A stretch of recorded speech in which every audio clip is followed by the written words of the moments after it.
Hello दोस्तों, astro stock prediction में आपका स्वागत है। प्री मार्केट रिपोर्ट प्रस्तुत कर रहा हूँ।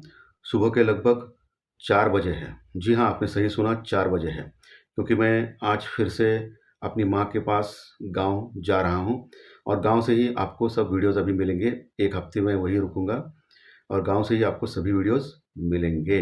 और वो देहात है, जैसे कि आपको पता है, वहाँ इंटरनेट कनेक्टिविटी कम है, बैकग्राउंड भी थोड़ा अच्छा नहीं रहेगा, लेकिन कोई बात नहीं, मैं हर दिन वीडियो डालने की कोशिश करूँगा। अभी 4 बजे मैं डाल रहा हूँ। सो दोस्तों, शुरू करने से पहले चैनल के डिस्क्रिप्शन बॉक्स में बिलो द टाइटल डिस्क्लेमर रखा है, इसको कृपया पढ़िए। यानी एज पर डिस्क्लेमर, ये एजुकेशनल प्रोग्राम है। इसके तहत जो भी मैं बोल रहा हूँ, ये मेरी पर्सनल राय है, मेरी खुद की राय है। आपके प्रॉफिट या लॉस, लाभ या हानि के लिए मैं और मेरा चैनल जिम्मेदार नहीं रहेंगे, रिस्पॉन्सिबल नहीं रहेंगे। ये प्लीज़ नोट करके रखिए। मेरा एस्ट्रो स्टॉक प्रेडिक्शन चैनल केवल और केवल सिर्फ और सिर्फ यूट्यूब पे ही अवेलेबल है, बाकी कहीं भी नहीं। ये भी नोट करके रखिए। और किसी भी इन्वेस्टमेंट या ट्रेडिंग के पहले शेयर मार्केट में आप किसी अच्छे फाइनेंशियल एडवाइजर से कंसल्ट कर सकते हो, एडवाइस ले सकते हो, ताकि आपको लॉस ना हो। चलिए दोस्तों, शुरू करेंगे। तो दोस्तों, संकेत बोरिंग टाइप आ रहे हैं। कल अमेरिकन मार्केट लगभग 165.165 पॉइंट के आसपास माइनस में क्लोज हो गया। ये ट्रम्प टैरिफ के कारण या ऐसा हो रहा है, माइनस में क्लोज हो गया। वो एक डर है, मार्केट को सता रहा है। प्लस इसी महीने फेड की मीट भी बैठने वाली है ब्याज दरों के ऊपर फैसला करने के लिए। इस प्रेशर के ऊपर थोड़ा सा अमेरिकन मार्केट प्रॉफिट बुकिंग दिखा रहा है, क्योंकि अमेरिकन मार्केट पिछले 1 हफ्ते से अनाप शनाप जबरदस्त बढ़ गया था। तो थोड़ी सी प्रॉफिट बुकिंग एक आने वाले पिछले 2-3 दिन से दिख रही है दोस्तों अमेरिकन मार्केट में। ओके, ऊपर के लेवल से डाउ फ्यूचर लगभग 1-2 पॉइंट प्लस में है। 4 बजे क्या बात कर सकते हैं। ओके, 8-9 बजे अलग हो सकता है मामला, ये आपको ध्यान में रखना है। गिफ्ट निफ्टी भी 20 पॉइंट यानी 20 पॉइंट माइनस में दिखा रहा है अभी सुबह 4 बजे। ओके, 6 बजे अलग हो सकता है, 8 बजे अलग हो सकता है, 9 बजे अलग हो सकता है, ये आपको ध्यान में रखना है गिफ्ट निफ्टी। सबसे इम्पोर्टेंट जो पॉइंट है आज, वो है ब्रेंट क्रूड ऑयल दोस्तों। $70 के पास पहुंचा है ब्रेंट क्रूड ऑयल, $70। बढ़ते बढ़ते अभी 70 तक आ गया है। मैंने आपको बोला कि $70 के ऊपर अगर लगातार 2 दिन क्लोज किया ब्रेंट क्रूड ऑयल, तो बड़ी तेजी आ सकती है ब्रेंट क्रूड ऑयल में। जो बड़ी तेजी यानी 72-74 डॉलर के आसपास तक जा सकता है, जाने का चांस है। ओके, तो $70 के आसपास ब्रेंट क्रूड ऑयल आ गया है। तो इसका फायदा ओएनजीसी जैसे शेयर, इंडियन ऑयल, ओएनजीसी जैसे मैन्युफैक्चरिंग, जो ऑयल मैन्युफैक्चरिंग कंपनीज है, उनको हो सकता है। सो आज ओएनजीसी जैसा शेयर फोकस में रह सकता है, ठीक है, क्योंकि क्रूड ऑयल बढ़ गया है, इसके लिए मैं बोल रहा हूँ, ठीक है। मेरी कोई पर्सनल रिकमेंडेशन नहीं है आपको कोई बाइंग सेलिंग की, ये आपको ध्यान में रखना है। जो भी करना है आपको आपके फाइनेंशियल एडवाइजर से कंसल्ट करके करना है, ताकि आपको लॉस ना हो। डॉलर इंडेक्स वही है, 98 के नीचे फिर से गया है। सो ये प्रेशर डाल रहा है आईटी के स्टॉक्स के ऊपर, ठीक है। आईटी के स्टॉक्स अभी आजकल यूरोप फॉरेन मार्केट में हो या अपने मार्केट में हो, फ्लैटिश टाइप के बिहेव कर रहे हैं। दिन में बढ़ते हैं, फिर बाद में फिर प्रॉफिट बुकिंग आती है, या नीचे से फिर ऊपर आते हैं, ऐसा ही चल रहा है। बहुत बड़ी तेजी आईटी के स्टॉक्स में अभी संभव नहीं है, क्योंकि डॉलर इंडेक्स घटा है। बाकी के जो करेंसीज है वर्ल्ड मार्केट में, उसके हिसाब से डॉलर इंडेक्स घट रहा है। सो ये खराब है। अमेरिकन डॉलर इंडेक्स घट रहा है और बाकी के चलन जो है वो स्ट्रांग हो रहे हैं। और इसका असर उनका रेवेन्यू के ऊपर अभी जो गुरुवार से यानी कल से चालू हो जाएगा। आज तो 9 तारीख है, 9 जुलाई है, बुधवार का दिन है, लेकिन कल से टीसीएस का रिजल्ट का सेशन चालू हो जाएगा, उसके बाद इन्फोसिस वगैरह सेशन चालू हो जाएगा। तो उनका जो रिजल्ट है वो थोड़ा सा मिक्स टाइप या खराब आने के चांसेस बोला जा रहा है, क्योंकि डॉलर रेवेन्यू में असर डालता है। सो इसका थोड़ा सा भुगतना पड़ेगा, क्योंकि जब उस समय क्या डॉलर 105-106 के आसपास ट्रेड करता था पहले, 2-3 महीने के पहले। लेकिन अभी थोड़ा सा ये क्वार्टर में जो क्वार्टर 1 है 2025 का, वो थोड़ा सा खराब जाने के चांसेस ज़्यादा है दोस्तों। ओके, ये आपको ध्यान में रखना है। आईटी के स्टॉक्स में विशेष करके जो ट्रेडिंग करते हैं, उनके लिए मैं बोल रहा हूँ। बाकी एफएमसीजी स्टॉक्स मुझे अभी भी अच्छे लग रहे हैं, क्योंकि कल एफएमसीजी स्टॉक में बड़ी गिरावट हो गई, लेकिन नीचे के लेवल से ज़बरदस्त बाइंग की अपॉर्चुनिटी है। एफएमसीजी सेक्टर्स के बारे में बात कर रहा हूँ, स्टॉक्स की मैंने। एफएमसीजी सेक्टर में बहुत सारे स्टॉक्स आते हैं, तो सेक्टर स्ट्रांग लग रहा है, ठीक है। आईटी के स्टॉक्स के रिजल्ट के पहले थोड़ा बहुत प्लस माइनस हो सकते हैं। ओके, मेटल के स्टॉक्स के ऊपर भी ध्यान रखें। मेटल सेक्टर और ऑटो सेक्टर, इसके ऊपर ट्रंप ने धमकी दी है कि टैरिफ को बढ़ा के देगा। इसके लिए मेटल सेक्टर और आईटी सेक्टर इतना काम नहीं कर रहे। मेटल सेक्टर और ऑटो सेक्टर इतना काम नहीं कर रहे, उसमें प्रॉफिट बुकिंग चल रही है। बाकी फार्मा सेक्टर थोड़ा सा ठीक ठाक चल रहा है। फार्मा के ऊपर अभी भी उन्होंने कुछ बातें नहीं की, पहले बात किया था, लेकिन अभी थोड़ा सा भूल गए शायद। लेकिन और एक न्यूज़ आ गई है कि ट्रंप ने बोला है कि जो ब्रिक्स कंट्री है, ब्रिक्स यानी एक देश है, एक समूह है, जिसमें ब्राज़ील है, रशिया है, चाइना है, इंडिया है, इम्पोर्टेंट जो बड़े-बड़े कंट्रीज़ के बारे में बात कर रहा हूँ। उनके ऊपर वो एडिशनल 10% का टैरिफ डालेगा, यानी टैक्स बढ़ाएगा। जो अमेरिका में जो बेचने के लिए आते हैं ना, उसके ऊपर एडिशनल 10% टैक्स बढ़ेगा। अभी वो नेगोशिएशन चल रहा है। बहुत सारे चैनल्स ने, टीवी चैनल्स, उनका नाम नहीं लेना चाहता हूँ, उत्साहपूर्वक कल बोला है कि हमारे रिपोर्ट के अनुसार, हमारे अनुसार आज रात ही डील हो जाएगी, वैसा है। अभी तक डील नहीं हुआ है, क्योंकि ट्रम्प क्या कर रहा है कि इंडिया को हमेशा वो क्या करता है मालूम है ना आपको? आपने युद्ध के टाइम पे देखा, युद्ध के बाद भी देखा है आपने। पिछले 15-20 दिन से वो मार रहा है कि क्या बोल रहा है कि इंडिया के साथ ट्रेड ट्रेड डील बहुत नज़दीक है, कभी भी हो सकता है, कभी होता है। उस समय से 15 दिन से ये टीवी चैनल वाले हर दिन बोल रहे हैं कि आज होगा, आज होगा, और मार्केट को गिरने नहीं दे रही है। साइकोलॉजिकली मार्केट को बढ़ा रहा है। कल भी ऐसा ही हो गया। कल भी न्यूज़ में आप देखिए, एक चैनल ने बोला था कि आज रात को, हमारे विशेष सूत्रों ने बोला है कि आज रात को होगा। क्या हो गया? कुछ नहीं हुआ है ट्रेड डील वगैरह। आज सुबह डिक्लेयर हो गया तो वो अलग बात है, लेकिन कल रात तो कुछ नहीं हुआ है। मार्केट शुरू होने के पहले अगर डिक्लेयर हो गया तो उसका कुछ फ़ायदा मिल सकता है, जिन लोगों ने इन चैनल के ऊपर भरोसा रख के किया है। तो ऐसे चैनल के ऊपर क्या करेंगे सेबी? सेबी का एक्शन क्या होगा? मुझे समझ में नहीं आता है कभी-कभी। सेबी इन चैनल के ऊपर क्यों आशीर्वाद रखा हुआ है? क्योंकि ये बड़े-बड़े ग्रुप के साथ कनेक्टेड है ये टीवी चैनल, इसके लिए?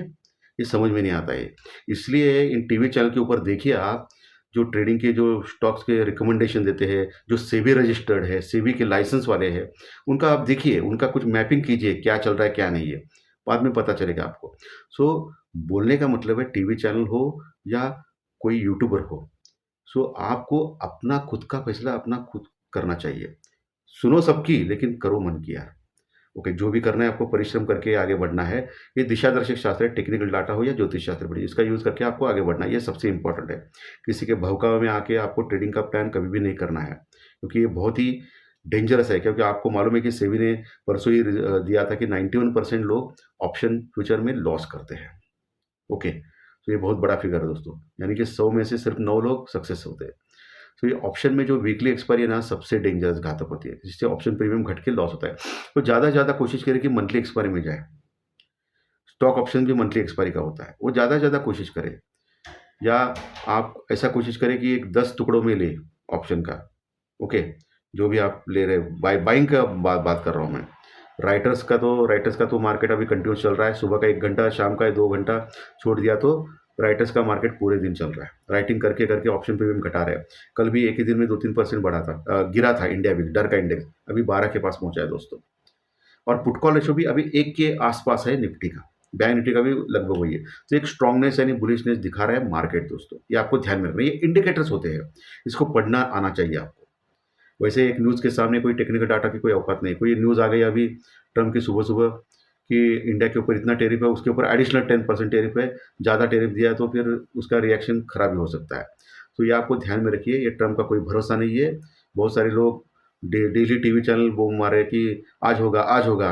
अभी मेरा थोड़ा-सा लैंग्वेज थोड़ा-सा हार्श है, बट ये इसलिए है कि आप लोगों को बचाने के लिए है। ये जो नॉर्मल इन्वेस्टर होता है या ट्रेडर होता है, वो लोग इस चैनल्स के बहकावे में या यूट्यूबर्स के बहकावे में आते हैं। यूट्यूब चैनल भी खराब है बहुत सारे, मैं ऐसा नहीं बोल रहा कि यूट्यूब चैनल सभी अच्छे हैं। सो अपनी मन की करो बॉस, क्योंकि आपका पैसा है, खुद का पैसा है।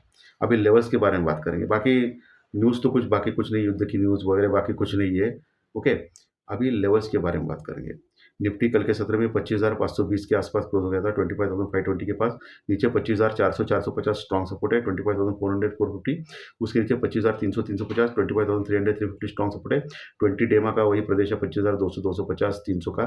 25,200 250 ये भी एक स्ट्रॉन्ग सपोर्ट है। 25,200 के नीचे अगर जाता है निफ्टी तो बहुत खराब है दोस्तों। फिर 25,000 तक यानी 25,000 तक जा सकता है।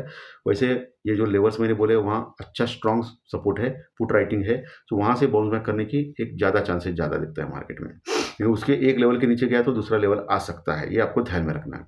ऊपर का लेवल तो बहुत ज़्यादा डेंजरस है, 25,600 25,650 25,700 25,750 25,800 25,600 650 700 800 ये सभी लेवल्स रेजिस्टेंस रिकॉर्ड के लिए हर 50 पॉइंट के आसपास एक स्ट्रॉन्ग रेजिस्टेंस रिकॉर्ड है। कॉल राइटिंग ज़बरदस्त हो गई है दोस्तों मार्केट में। तो मार्केट में मोटा-मोटी क्या हो गया है कि 25,300 नीचे और 25,700 ऊपर या 600 भी बोलिए, 700 भी बहुत बक गया। 600-600 ये 300 पॉइंट के रेंज में टाइम पास कर रहा है मार्केट पिछले कई दिनों से। लेकिन ब्रेकआउट या ब्रेकडाउन आ सकता है, क्योंकि पिछले कई दिनों से एक छोटे रेंज में काम कर रहा है मार्केट। अभी न्यूज़ के ऊपर अभी मार्केट रिएक्ट करेगा, ऐसा मुझे लग रहा है, क्योंकि पिछले कई दिनों से एक छोटे रेंज में काम कर रहा है। और जनरली क्या होता है कि 4-5-6 दिन ये छोटे रेंज में काम किया तो मार्केट ब्रेकआउट या ब्रेकडाउन देने की कोशिश कर सकता है, ये ध्यान में रखिए। वही बैंक निफ्टी कल के सत्र में 300 पॉइंट प्लस में क्लोज हो गया था और निफ्टी कल के सत्र में 60 पॉइंट 60 पॉइंट के आसपास प्लस में क्लोज हो गया था। बैंक निफ्टी क्लोज हो गया था 57,250 के ऊपर, 57,250 के ऊपर क्लोज हो गया था। नीचे 57,000 का एक स्ट्रॉन्ग सपोर्ट है बैंक निफ्टी में, जहां अच्छी पुट राइटिंग है। उसके नीचे 56,800 और 56,500 600 ये आपको लेवल वॉच करना है।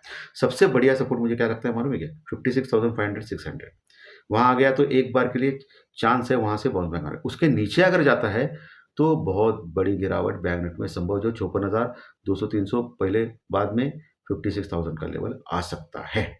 ऊपर का लेवल 57,250 के ऊपर तो गए हम लोग। 57,500 57,500-550 के पास एक रजिस्टेंस रुकावट है, जो पिछले कई महीनों से, 1 महीने से 2 महीने से वहां जाके फिर नीचे आ रहा है। ओके, सो वो एक लेवल आपको वॉच करना है आज के लिए। उसके ऊपर 57,800 57,800 सबसे बड़ा रेजिस्टेंस रुकावट लेवल 58,000 के आसपास है। सो आज ट्रेडिंग स्ट्रैटेजी क्या होनी चाहिए? सो आज मुझे लगता है कि सैंडविच सेशन है। कल मंगलवार सेंसेक्स की एक्सपायरी होगी और गुरुवार को आने वाले कल निफ्टी की एक्सपायरी है। सो आज का दिन मार्केट में मूवमेंट हो सकता है। कॉल राइटर्स और पुट राइटर्स को थोड़ा संभल के काम करना चाहिए, ऐसा मुझे लगता है। मेरा पर्सनल ओपिनियन, मैं गलत भी हो सकता हूँ। सो कॉल और पुट ऑप्शन बायर्स इसका फायदा ले सकते हैं, लेकिन आपको मैं फिर से बोल रहा हूँ कि एक लॉन्च में मत लीजिए। अगर बाइंग करना है तो स्टेप बाय स्टेप लीजिए और नज़दीक का स्ट्राइक रेट लीजिए ऑप्शन में कभी भी, और दूर का उसका एक्सपायरी लीजिए। ये सभी चीज़ें आपको आनी चाहिए, नहीं तो ऑप्शन में अभी कभी आप आगे नहीं बढ़ पाओगे। अभी 10 में से अगर 9 लोग अगर हारते हैं एज़ पर सेबी रिपोर्ट, तो ये बहुत ही डेंजरस है दोस्तों। ये आपको ध्यान में रखना चाहिए इसके बारे में, ठीक है? सो आज थोड़ा-सा तूफ़ानी हो सकता है मार्केट में, ये आप ध्यान में रखिए। ये मेरा पर्सनल ओपिनियन है, मैं गलत भी हो सकता हूँ, फिर से वो बोल रहा हूँ, इसके ऊपर मत जाइए। सो आपको क्या है कि अगर आपको इसमें ही काम करना है स्टॉक मार्केट में, तो आपको हमेशा स्टॉक मार्केट के पूरे घंटे वॉच करना चाहिए। हो सके तो स्टॉक ऑप्शन बेस्ट है दोस्तों। स्टॉक ऑप्शन में भी हेजिंग कर सकते हो। अगर आपने एचडीएफसी बैंक का स्टॉक ऑप्शन लिया है तो उसके साथ बैंक निफ्टी का एक पुट भी ले सकते हो। हेजिंग करने का स्टाइल मैं बोल रहा हूँ। या रिलायंस इंडस्ट्रीज का स्टॉक लिया तो आप निफ्टी के ऊपर भी पुट ले सकते हो, या रिलायंस निफ्टी का कॉल ले सकते हो तो रिलायंस का पुट ले सकते हो। ऐसा ऐसा एक कॉम्बो करके आपको हेजिंग में, ऐसा पर्सनल ट्रेडिंग नहीं दे रहा हूँ आपको। ओके, ऐसा मत कीजिए। जो भी मैं बोल रहा हूँ आपके फाइनेंशियल एडवाइजर से कंसल्ट करके करना है, ताकि आपको लॉस ना हो, वो अलग बात है। लेकिन मैं आपको कॉम्बो बोल रहा हूँ। जो हेवी वेट होते हैं निफ्टी या बैंक निफ्टी के, उसके साथ आप हेजिंग कर सकते हो। निफ्टी या बैंक निफ्टी का हेजिंग उस हेवी वेट के साथ कर सकते हो, स्टॉक ऑप्शन में बोल रहा हूँ मैं। तो बहुत सारे चीज़ें हैं, हेजिंग के प्रकार है, जिसका मैंने विवरण बहुत ही बढ़िया किया है मेरे नए चैनल के ऊपर वीडियोज़ में। मेरा नया चैनल है एस्ट्रो स्टॉक स्टार, जिसका डिस्क्रिप्शन बॉक्स में बिलो द टाइटल लिंक दिया हुआ है। उस लिंक के ऊपर आपको क्लिक करेंगे तो डायरेक्ट उस चैनल के ऊपर जाएँगे, सब्सक्राइब करना है, और बहुत सारे वीडियोज़, ज्ञानवर्धक वीडियोज़ है, वहाँ देखना है आपको। को फ़ायदा हो जाएगा। तो दोस्तों, ये लेवल सपोर्ट रेजिस्टेंस मैंने मोटा-मोटी निफ्टी, बैंक निफ्टी के दे दिए हैं।